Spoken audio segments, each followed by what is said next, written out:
$2,000 a year in credit card annual fees? That's what one of our fellow nerds is paying, but should she? We're doing a credit card consult with Smart Money's Elizabeth Ayoola to find out if her wallet is working for her or if it's time to trim the plastic. Welcome to Smart Travel, a deep dive into the tips, tools, and tactics to maximize your travel dollars. I'm Meghan Coyle. And I'm Sally French. And we're the travel nerds ready to help you plan your next big trip. But before we bring Elizabeth on, and brace yourself, listeners, because I think she has more energy than us, we have some beefy news. And before the news, we got to do that disclaimer. Sally, take it away. Okay, yes, chipmunk mode is on. Listeners, as always, we will talk about a few credit card companies that are NerdWallet partners in this episode, but that does not influence how we discuss them. The benefits, terms, and fees mentioned were accurate at the time of posting, but things can change. Some offers may have expired by the time you're listening, so for the latest details, follow the links in the episode description. Thanksgiving weekend is here, which means airports and highways are about to be packed. Yes, this is historically the busiest travel weekend of the entire year. And if you're flying Sunday after Thanksgiving, Godspeed. That day almost always breaks travel records for the busiest travel day to fly. You think we'll break another record this year, Sally? Well, you know, Meghan, funny you say that because last week I was like, yes, definitely. We are still expecting records. Cirium just sent me some new data that overall Thanksgiving flight bookings are actually down 3.3% compared to last year. Now, just to back up a little bit, Cirium said that bookings were actually ahead of pace in late October, but then that government shutdown started at the end of the month. And Since then, everything's just dipped. Travelers might be feeling a little spooked about delays, or maybe they're just driving instead. Yes, and driving is a good point. So I do think there is still a really good chance we will see record numbers, but I do wonder if people are now driving versus flying. For example, AAA gave us some data that nearly 82 million Americans will be traveling for Thanksgiving, up more than 1 million from last year, but their data accounts for not just flyers, drivers as well. And then you look at AirDNA, they track data around vacation rentals. They are telling me that bookings are pacing above last year by, get this, by about 8%. Okay, so it sounds like people are still going places, just maybe not flying there. Are you traveling for Thanksgiving, Meghan? Well, as you know, going to another wedding, it's the Monday after Thanksgiving, so I'm going to avoid that whole mess. It's also international, so I'm not worried at all. Okay, all right. So yeah, you the best way to avoid Thanksgiving travel is to travel, but internationally. Yeah, they do not have Thanksgiving in this country. Okay, amazing. Now, speaking of Thanksgiving, we have to talk about Black Friday deals. And as we talked about on last week's episode, Christmas seems to come sooner than ever. Black Friday seems to come sooner than ever. Tess and I already shared a bunch of Black Friday deals that we loved to see. I would recommend listeners visit nerdwallet.com. Our wonderful colleague Craig Joseph has been updating this list of Black Friday deals. At this point, he has found more than 100 NerdWallet approved deals. We will post a link to those deals in the episode description. And there's so many different types of deals. There's airfare deals, cruise deals, hotel deals. So I think no matter what kind of travel you're looking to book, especially in the next year, I think you might find something on that list. Anything you found, Meghan? I don't know, man. I just got a new travel credit card, so I'm looking for the perfect thing to actually buy with my new credit card. You gotta hit that sign-up bonus. So That's right. Maybe book a deal to hit it. Now, moving on to some big news from Emirates. They have had a massive week of news this week. New planes, new partnerships, even new Wi-Fi. It feels like they are doubling down on pretty much everything. Yeah, it's been like the airline version of Oprah. It's like you get a retrofit and you get faster internet and you get a code share. So let's start with the Air Canada news. I love it. Everyone gets a Wi-Fi. All right. So first off in the news is that Emirates and Air Canada are extending their existing partnership now through 2032. That means more code share routes, which basically translates to smoother connections for travelers between Canada, the US, Dubai, and beyond. Right. We should kind of explain what code share means for people who don't know. Basically, instead of having to book an Air Canada flight to maybe Vancouver to Hong Kong and then catch a Emirates flight from Hong Kong on to Dubai, now you could easily book that same itinerary. So you're technically still doing the Air Canada flight, but you can check bags all the way through. You're on the same ticket. It just makes it so much smoother rather than having to book two literally separate flights. Right. So next up, they also ordered 8 more Airbus A350s, which brings their total to 73. They already have 13 flying, so that just builds on that fleet of ultra long-haul jets with premium economy cabins. Yo, I love their premium economy cabins. I don't know if you know this, Meghan, but they invited me to SFO to go on a tour of one of their planes because they were showing off these new cabins. And Meghan, they are fabulous. They aren't quite lie flat. I mean, they're not lie flat, but they recline so much that I was like, I feel like I'm in my lazy boy in the living room. So comfy. I'm becoming a premium economy convert on international flights. I just took a premium economy seat on an international flight, and I was like, wow, this is like first class domestic, and it was like half the price, of a business class or first class seat. So I really liked it. You know what they have in real first class in Emirates? What? They have not just showers, they have heated floors inside their bathrooms. I love the idea of a heated floor. It's just so cozy, Yeah. When they invited me for the tour, I was like, can I please stay on a flight? They're like, no, ma'am, you need to leave. Get off. Get off. We're boarding now. Take your photos for NerdWallet and leave. True. Okay. But then you could send those photos over Wi-Fi. Is that the idea? All right, Meghan, I see what you did there. And that ties into the next big piece of news from Emirates. That is that they are undergoing a massive retrofit program on many of their planes. Starting next year, they will upgrade 111 existing aircraft with brand new seats, 4K entertainment screens, and even Starlink satellite Wi-Fi.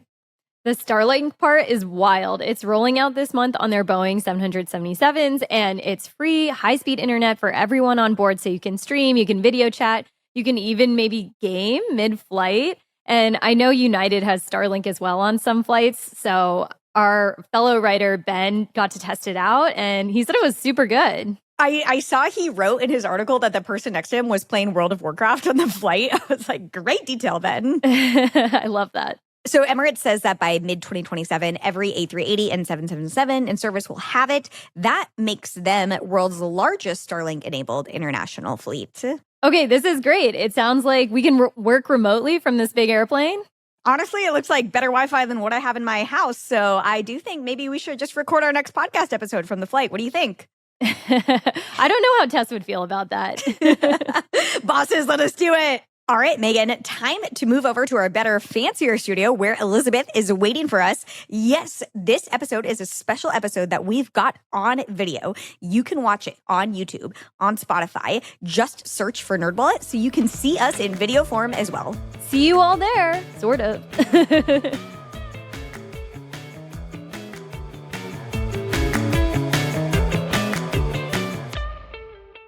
And now it's time to get to the fun stuff. So first off, thank you for being here. Thank you for having me. And we want to get to know you and your financial self. So why don't you tell us what you're looking for in a credit card, what your family's like, what your spending is, all that. Introduce yourself. Okay, so I'm a fabulous single mama. I have one kid. He is 7. In terms of my lifestyle, I like to eat out sometimes because I have to cook often because I'm a mom. Otherwise, I would live off of cereal and peanut butter jelly sandwiches. So I also do lots of grocery shopping multiple times a week sometimes. Could be more efficient with that. I like to travel. What else do I like to do? I like buying clothes. Where do you live? Oh, I live in Houston. Okay. That's very going to be important. Yes. Yeah. And then the other thing I want to know is, do you have any outstanding debt going on? No, I don't. Okay. A car loan. Okay. Okay. Yeah, with this show, we always talk about travel credit cards that have high interest. And so the cards that we typically talk about on the show are not for people who have credit card debt. So I'm glad to hear that is not you, because we're going to be talking about cards with high annual fees, high interest rates. So I think let's actually get to that. I want to know, what credit cards do you currently have in your wallet? All right.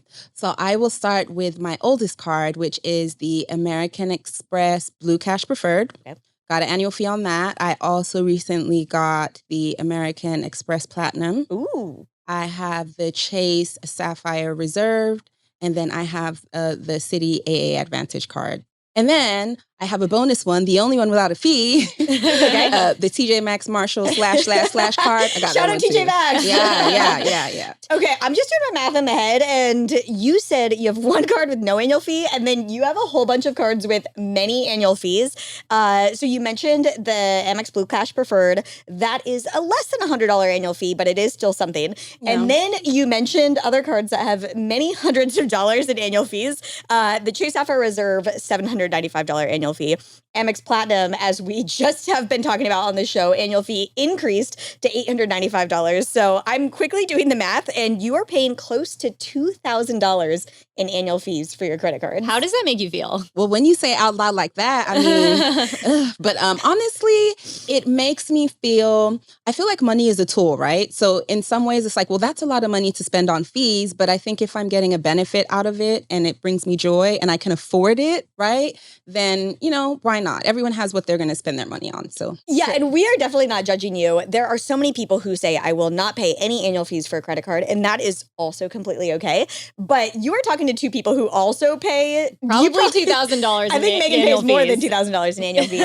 Oh. So we are also not immune to annual fees on credit cards. I think it's just important to break down, are you actually spending enough to not just justify the annual fee, but justify the opportunity cost of using another credit card that could give you similar benefits with no annual fee?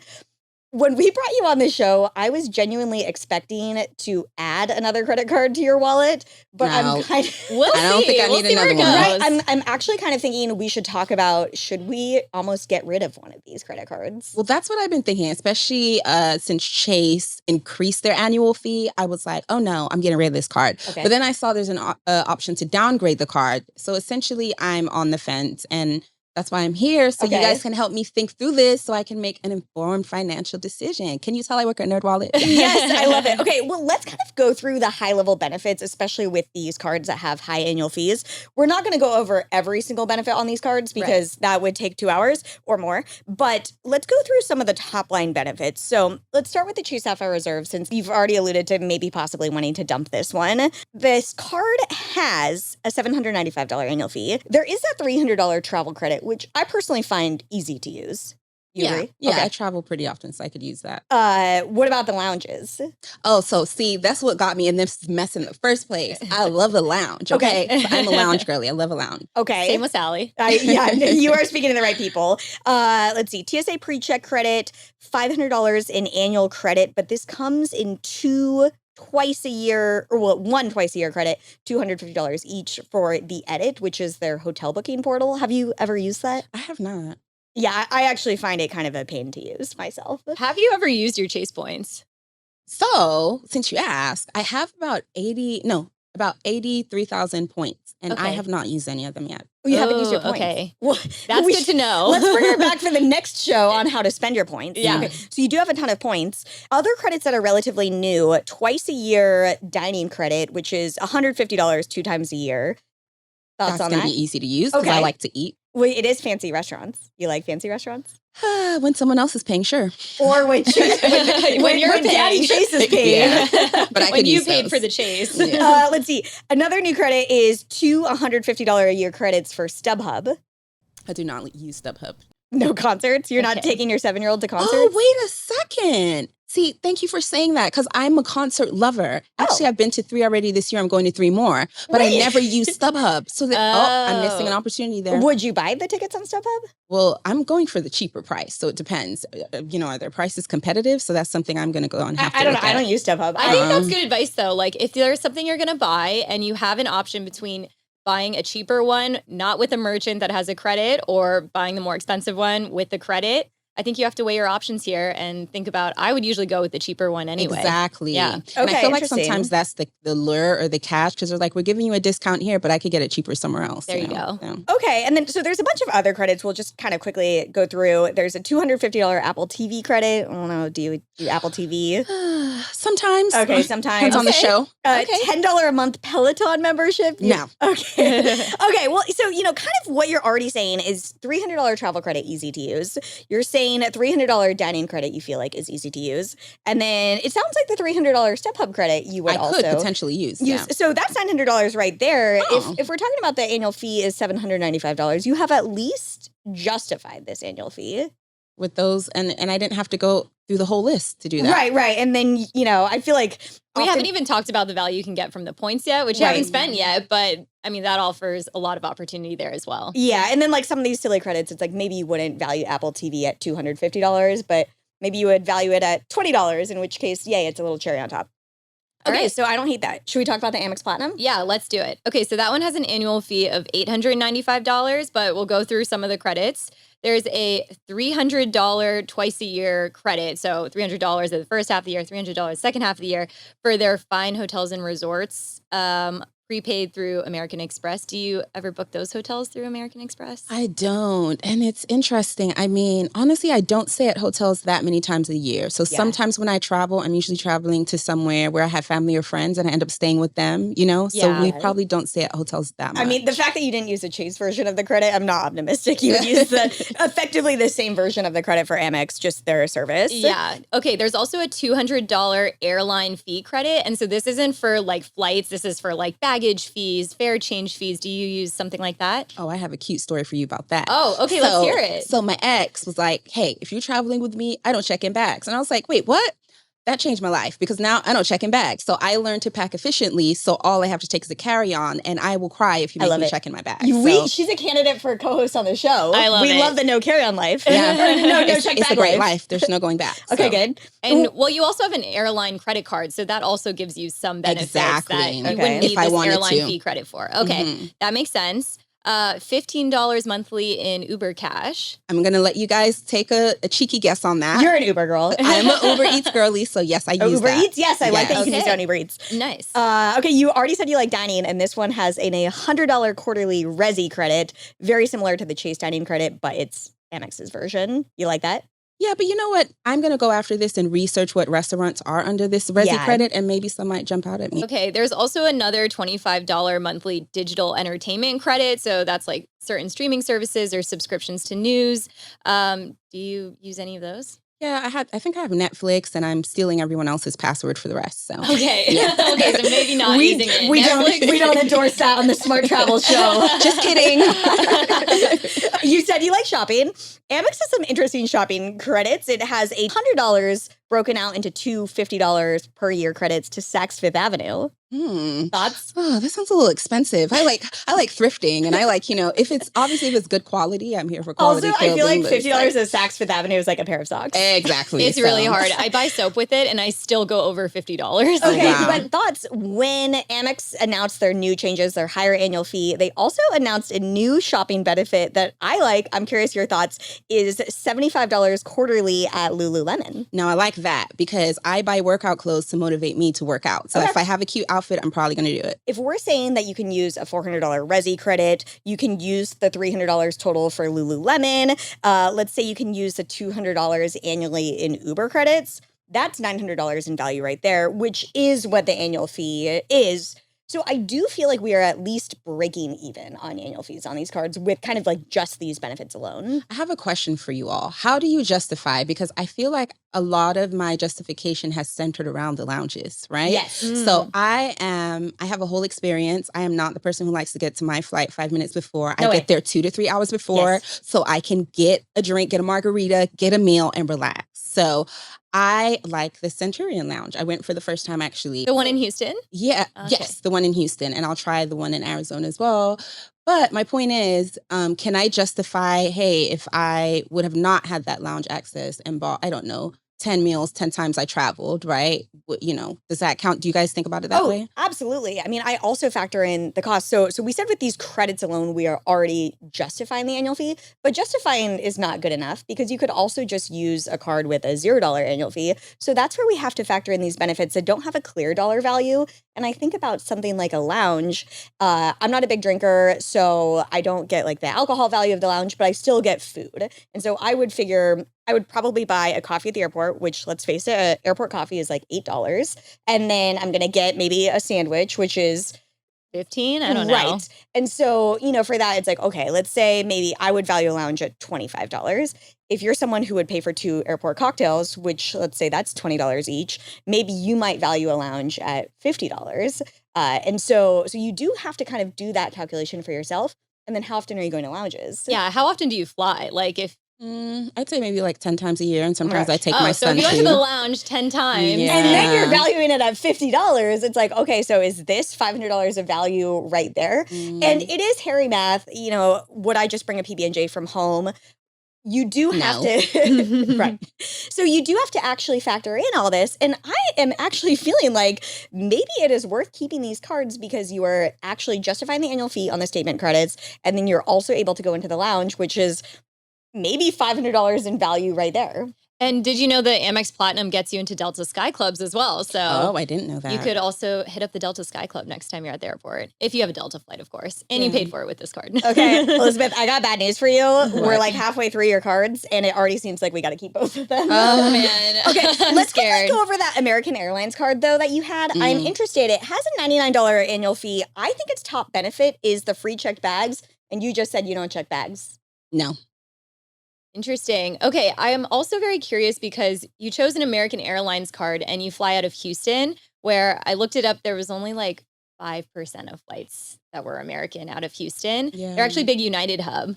Have you found that to be a problem when you're looking for flights? Yes, now. So that has been a recent change. I was in Florida before, and I didn't have as much of an issue with that. So I have been thinking, but I just have an affinity towards American right now because it was my first airline that I started air miles with, Yes. So I just used to flying with them. I guess, why do you have this card if the top benefit is checked bags? For the lounges. So I wanted access to all the American lounges, right? But So that was you're probably only going to one lounge, and if you have now. if you have- Exactly. you have Centurion Lounge access and Chase Lounge access and American Lounge access, do you like the American lounges more than the Centurion lounges? Well, now that I've been to the Centurion lounges, no. So Oh, I'm like, interesting. that might Yeah. be the weakest link. Okay, you know? I agree. Okay, that's good to know. I think we'd recommend probably considering getting rid of that card. I agree. It Yeah. seems like the least valuable in your wallet so far. Yeah. That cuts out $100 in annual fees right there. Wait, 99. not let's the no, it's not. $100 It's not one. $100. No, Okay. it's like 500 or something. Yeah, that's she's right. got the one with lounge Yeah. access. Oh, Yeah. of course. Okay. Okay. That's going to save you a ton of money. It is. Okay, let's get rid of that card. But wait, so I have like 113,000 points on there. So do I need to use those points first? Oh, that's a really good question. The great thing about airline cards is that your airline miles go straight into your airline loyalty account. So when you do downgrade or close that card, your miles will stay safe inside Oh, of your amazing. American Airlines account. And that is different from if you have more of a general travel card like your Amex Platinum or your Chase Sapphire Reserve. If you close those cards and you don't have, let's say, like if you had a Chase Sapphire Preferred and then you had a Chase Freedom Unlimited, your points would still stay there. But if you close a Chase Sapphire Reserve and you didn't have another Chase card, you would lose those Oh, points. wow. Yeah. So You have to move them before you close the card Yeah, I would to say another cash card that them can out. hold them. Okay. Right, but that's not the case with airlines. So I'm kind of tempted to close the American Airlines card. Yeah. And then you will still at least save the miles. Yeah. One more card that you have that has an annual fee, that would be the Amex Blue Cash Preferred, which its annual fee is $0 intro offer for the first year and then $95, which I am assuming you are now paying that. Yeah. And I have a little side quest about that. So earlier this year, when I was like, hey, girl, you might have too many cards, I had called them to cancel it. So I was like, do I really need this card? Mhm. And then they learned me back in because they were like, well, how much do you spend on groceries? And I was like, maybe quite a bit. And they were like, well, and then I didn't realize I wasn't using the card right. Well, in terms of maximizing the benefits, because I wasn't using that to buy all my groceries. So Yes. I have started trying to do that to see if I could maximize the benefit. Okay, you got something called a retention offer. That's usually when the credit card company will try to make sure when you're thinking about canceling, they'll lure you right back with a really good offer. And it sounds like it was helpful because you were able to learn like, oh, how I can maximize my spending on this card. Yeah. This one gets 6% cash back at US supermarkets. So that's really good. 6% cash back is awesome. it is on only up to $6,000 per year. So I am curious, do you happen to know how much you spend on U.S. supermarkets? Yeah, I would say around about $500 a month. Okay, interesting. The other thing that I do want to note about this card is it is U.S. supermarkets. It is not groceries, which drives me wild because I buy my groceries at Target and Costco, which are not U.S. supermarkets. Oh. So you do need to factor that in. Well, are Kroger and HEB? Yes. Okay, great. Those are supermarkets. supermarkets. Great, great. Okay, good. Okay, we're there. I was going to say you might want to downgrade to, there's a similar card called the Blue Cash Every Day, Oh, which okay. has a $0 annual fee, and that one earns 3% back at U.S. supermarkets.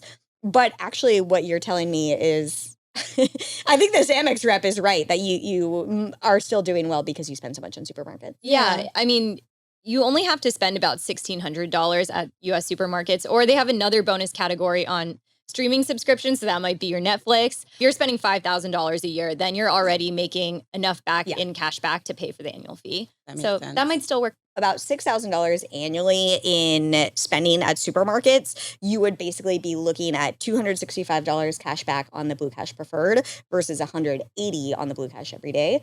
So you are kind of, I hate to say it, but you are really doing well with this card.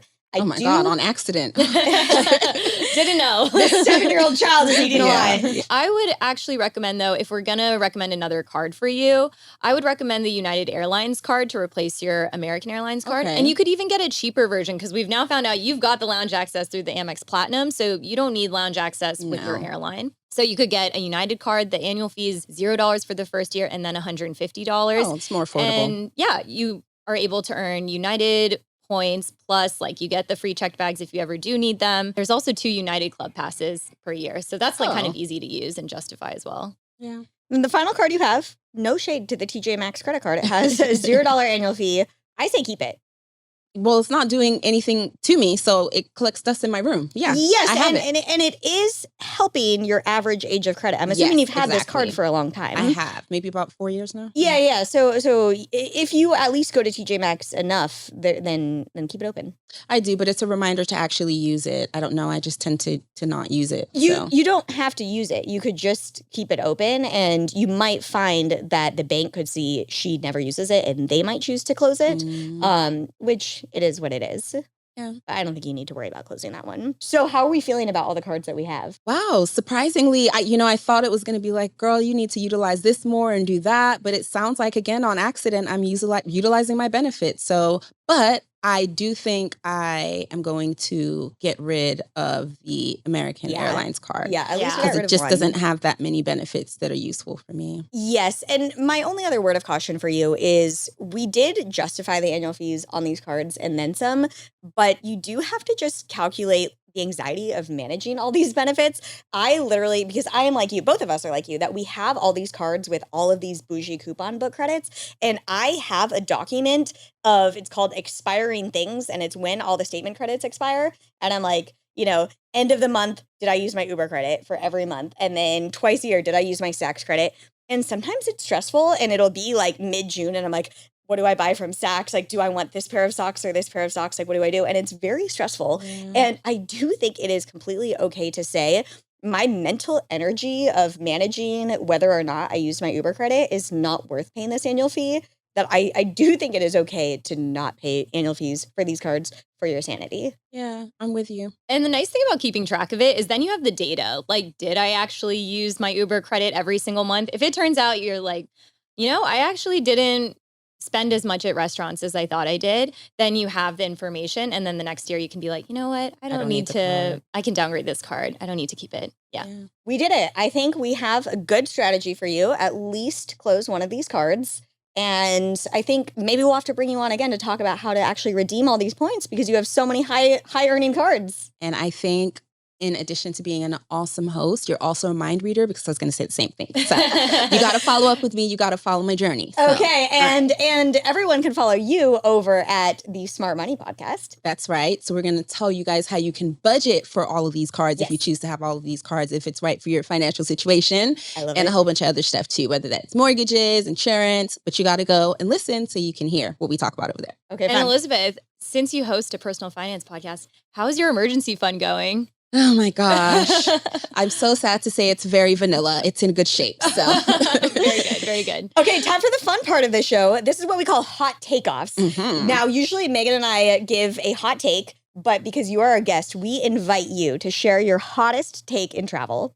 The one that comes to mind is that first class should have do not disturb or do not talk to me signs. Oh, I love that. One of my flights got upgraded to first class recently. So I'm celebrating because I got, and I kid you not, this man spoke to me the entire 3 hours on the flight. So it's not to tell the flight attendants to not talk to you. It's to tell the person next to you to not talk to you. There needs to be a button, a sign, don't talk to me. Leave me alone. Stop yapping. Wait, I love this. You ruined my upgrade experience because you would not be quiet. Okay, I agree. Elizabeth, why are we limiting this to first class? Every seat should have this. Yes. Okay. Yes. I love that. Yeah. It's like a go button or not. Don't talk to me. Talk to me. I love it. Yes. Also, did you know some first class seats have like privacy doors now? So that is like a nice upgrade when you get those kinds of seats. You just shut the door. I didn't know. Yeah. Wait, Love are that. we all don't talk to me on airplane people? Well, if you don't have social cues, then just don't talk at all, right? So be like, I like a little chit chat here and there, but the yap has to stop at some point. You got to know when to be quiet. Especially if it's a long flight. Yeah. I'm like, oh no, did I start a conversation and now I have to talk for 9 hours? Yeah. This is awful. Yes, okay, that's also awkward. I just want to point out the elephant in the room. We all talk for a living and we're all saying don't talk to us on airplanes. Yeah, because I like to sleep. I'm trying to take a nap. Shh. Yeah. Thank you so much for joining us on the Thank you show, for having Elizabeth. And make sure to follow Smart Travel on your favorite podcast app. That includes Spotify, Apple Podcasts, and iHeartRadio. You can automatically download new episodes when you do that. And if you are listening on Spotify, you can drop a comment right on the app. This episode was produced by Tess Biglin and edited by Nick Carissimi. Claire Sosi and Hillary Georgie helped with fact-checking. And thank you to our studios, Edom Visuals. And here's our brief disclaimer. We are not financial or investment advisors. This info is provided for general, educational, and entertainment purposes. It may not apply to your specific circumstances. We hope you're inspired to keep your passport full and your wallet even fuller. See you next time.